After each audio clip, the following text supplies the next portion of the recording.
వందే మాత్రం. నేను మీ జర్నలిస్ట్ నవత.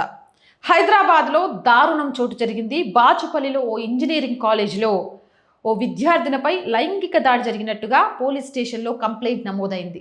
బాధితురాలి తల్లి చెబుతున్న వివరాల ప్రకారం ఆశీష్ అనే విద్యార్థి ఏడాదిగా తన కూతురికి ఏఎన్సీ అనే డార్క్ వెబ్సైట్ నుంచి చాక్లెట్లు, ట్యాబ్లెట్లు తెప్పించి ఇస్తున్నాడని, అవి తిన్న తర్వాత అమ్మాయి స్పృహ కోల్పోతోందని, స్పృహ కోల్పోయిన తర్వాత కాలేజీలో, హోటళ్లలో కూడా అమ్మాయి మీద లైంగిక దాడికి పాల్పడ్డారని ఫిర్యాదు చేసింది. అంతేకాదు, ఒకవేళ ఆ అమ్మాయి ఆ చాక్లెట్స్ తీసుకోవడానికి కానీ, లేకపోతే అలాగే తనతో లైంగికంగా పాల్గొనడానికి కానీ వ్యతిరేకిస్తే న్యూడ్ ఫోటోలు సోషల్ మీడియాలో పెడతానని ఆశీష్ బెదిరించేవాడని కూడా తల్లి కంప్లైంట్ చేసింది.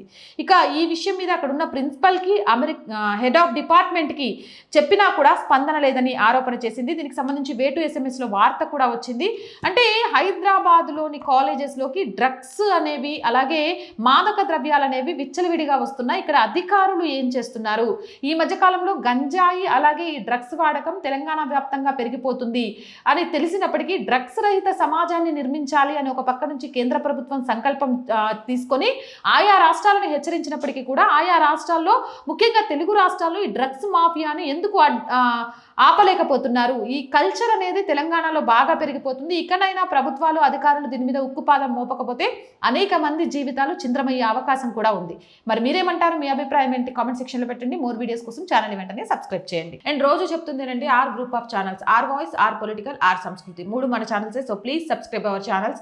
కంటెంట్ బాగుంది అనిపిస్తే లైక్ చేయండి, షేర్ చేయండి. ఆర్థికంగా సపోర్ట్ చేయాలి అనుకుంటే సబ్స్క్రిప్షన్ పక్కనే జాయిన్ అనే బటన్ ఉంటుంది. 1 to 5 లెవెల్స్ ఉంటాయి. ఏదో ఒక లెవెల్లో సపోర్ట్ చేయండి. లేదా స్క్రీన్ మీద గూగుల్ పే, ఫోన్ పేతో పాటు అకౌంట్ డీటెయిల్స్ ఉంటాయి. మీకు తోచిన సహాయాన్ని అందించవచ్చు. వ్యాపార ప్రకటనల కోసం 8328 500 576 నెంబర్ని సంప్రదించండి. జై హింద్, జై భారత్.